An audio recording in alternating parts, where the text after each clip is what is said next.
الله الرحمن الرحيم إن الله وملائكته يصلون على النبي يا أيها الذين آمنوا صلوا عليه وسلموا تسليما اللهم صل على سيدنا ومولانا محمد وبارك وسلم صلاة وسلاما عليك يا رسول الله صلى الله تعالى عليه وسلم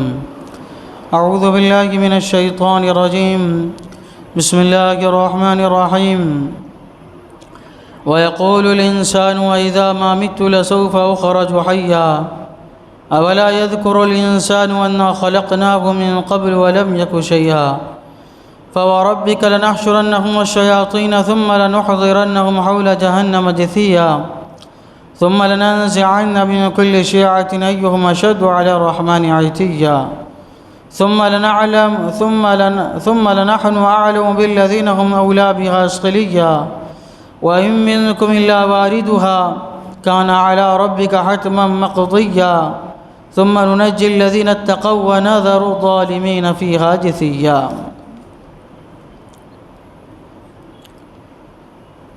اور آدمی کہتا ہے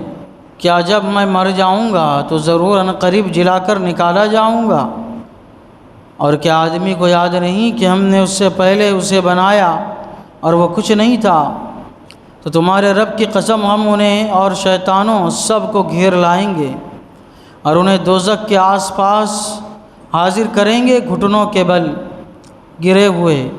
پھر ہم ہر گروہ سے نکالیں گے جو ان میں رحمان پر سب سے زیادہ بے باک ہوگا،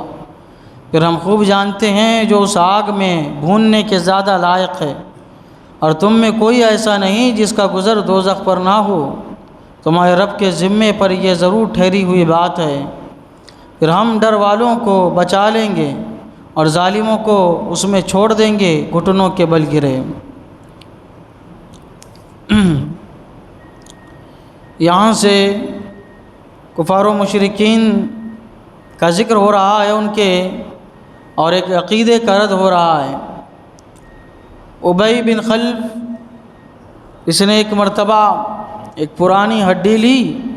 اور دکھاتے ہوئے کہنے لگا یہ ہڈی دیکھ رہے ہو، یہ اس کا کیا حال ہو چکا ہے، یہ اس کا جو انسان تھا وہ گل گیا، سڑ گیا، ختم ہو گیا، لیکن یہ محمد عربی صلی اللہ تعالی علیہ وسلم کہتے ہیں انسان اس طرح ہونے کے بعد بھی دوبارہ زندہ ہوگا۔ تو اللہ تبارک و تعالی فرماتا ہے اس کا جواب دیتے ہوئے، اللہ تبارک و تعالی نے اس کا بہترین جواب ارشاد فرمایا، یہ تو خیر ہڈی ہے، ایک انسان ہے، مر گیا، گل گیا، سڑ گیا، ختم ہو گیا، اعضاء کو قیامت کے دن مرتب کرنا ہے، کچھ ہے اس کو دوبارہ بنانا ہے، لیکن اے انسان کیا تو بھول گیا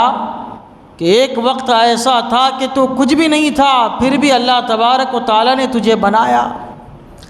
جب تو کچھ نہیں تھا اللہ تعالیٰ نے تجھے بنایا، تو جب کچھ ہے تجھے دوبارہ زندہ کرنا ہے، تو بتا کون سا کام مشکل ہے، کون سا کام ہارڈ ہے؟ پہلے والی خلقت ہارڈ ہے، مشکل ہے، یا دوسری والی خلقت مشکل ہے؟ پہلے والی خلقت مشکل ہے، جب کچھ نہیں تھا جب بنایا، یہ مشکل ہے، تو جب تو کچھ ہے دوبارہ بنانا ہے تو اس میں کیا مشکل ہو سکتی ہے؟ سمجھے تو بہت آسان ہے یہ چیز۔ اللہ تبارک و تعالیٰ فرماتا ہے آدمی کہتا ہے کہ جب میں مر جاؤں گا تو ضرور قریب جلا کر نکالا جاؤں گا، تو اللہ تعالیٰ فرماتا ہے کہ آدمی کو یاد نہیں ہے کہ ہم نے اس سے پہلے اسے بنایا اور وہ کچھ نہیں تھا۔ اب اللہ تبارک و تعالیٰ فرماتا ہے یہ باتیں بناتے ہیں، عقل میں سب باتیں آتی ہے، اللہ تعالیٰ فرماتا ہے تمہارے رب کی قسم ہم انہیں اور شیطانوں سب کو گھیر لے کے آئیں گے، گھیر لائیں گے، تمہارے رب کی قسم۔ اب آپ دیکھیے حضور صلی اللہ تعالیٰ علیہ وسلم کی شان مبارک، اللہ تبارک و تعالیٰ اپنے ربوبیت کی نسبت حضور صلی اللہ تعالیٰ علیہ وسلم کی طرف فرما رہا ہے، اے محبوب میں تمہارا رب ہوں، اور اس کی قسم اللہ تبارک و تعالیٰ یاد فرما رہا ہے تمہارے رب کی قسم، اللہ تبارک و تعالیٰ کیا فرما رہا ہے؟ تمہارے رب کی قسم۔ اللہ تعالیٰ فرماتے ہیں ہم شیطانوں انہیں بھی لے کے آئیں گے اور ان کے ساتھ شیطانوں کو بھی، یعنی جنہوں نے ان کو گمراہ کیا تھا۔ یہ گمراہ ہو رہے ہیں، اور جو اس طرح کی باتیں لوگوں کے ذہنوں میں ڈال کے لوگوں کو گمراہ کر رہے ہیں، یہ دوبارہ کیسا زندہ ہو سکتے ہیں؟ تو اللہ تعالیٰ فرماتا ہے ان کو اور ان کے شیطانوں کو، گمراہ کرنے والوں کو ہم سب کو ایک جگہ جمع کر کے لائیں گے۔ اور ایک روایت یہ ہے کہ ہر کافر کے ساتھ اس کا شیطان ہوگا، اسی کے ساتھ زنجیر میں جکڑا ہوا ہوگا۔ اللہ تعالیٰ فرماتا دوزخ کے پاس لائیں گے، حاضر کریں گے، گھٹنوں کے بل گرے ہوئے رہیں گے۔ پھر ہم ہر گروہ سے نکالیں گے جو ان میں رحمان سے سب سے بڑا زیادہ بے باک تھا، کھلم کھلا گمراہی کرتا تھا، بے باکی کرتا تھا، لوگوں کو بہکاتا تھا، سرکشی کرتا تھا، کفر میں سب سے زیادہ سخت تھا، مقدم تھا، پیشوا تھا۔ تو جو لوگوں میں کفار و مشرکین میں جو لوگوں کا پیشوا تھا، ان کا کفر کے اعتبار سے، شرک کے اعتبار سے بہکاتا تھا، اللہ تبارک و تعالیٰ فرماتا ہے جو سب سے زیادہ بے باک تھا اس کو ہم نکالیں گے۔ پھر ہم خوب جانتے ہیں جو اس میں آگ میں بھوننے کے زیادہ لائق ہے، آگ میں پھینکنے کے، جلنے کے کون زیادہ لائق، ہم خوب جانتے ہیں، اس کو ڈالیں گے۔ اور اب اللہ تبارک و تعالیٰ فرماتا ہے تم میں کوئی ایسا نہیں ہے جس کا گزر دوزخ پر نہ ہو۔ یہ تمہارے رب کے ذمہ ضرور ٹھہری ہوئی بات ہے۔ کیا مطلب ہے اس کا؟ یعنی یہ کہ نیک ہو یا بد ہو، سب کو دوزخ پر سے گزرنا ہے، دوزخ پر سے سب کو گزرنا ہے۔ اور ایک روایت تفسیر اس کی یہ ہے کہ پل صراط پر سے گزرنا ہے۔ انبیاء کرام علیہم الصلاۃ والسلام اس سے الگ ہے، انبیاء کرام علیہم الصلاۃ والسلام کو نہیں گزرنا ہے۔ پل صراط سے گزر کے جنت کا پل صراط ہی جنت کا راستہ ہے، پل صراط پار کرنے کے بعد جنت ہے، تو وہ جنت کے قریب جو ہے انبیاء کرام علیہم الصلاۃ والسلام کھڑے ہوں گے، اور ان کے پیشوا ہمارے حضور صلی اللہ تعالیٰ علیہ وسلم ہوں گے، فرشتے بھی ہوں گے، سب جو ہے دعا کریں گے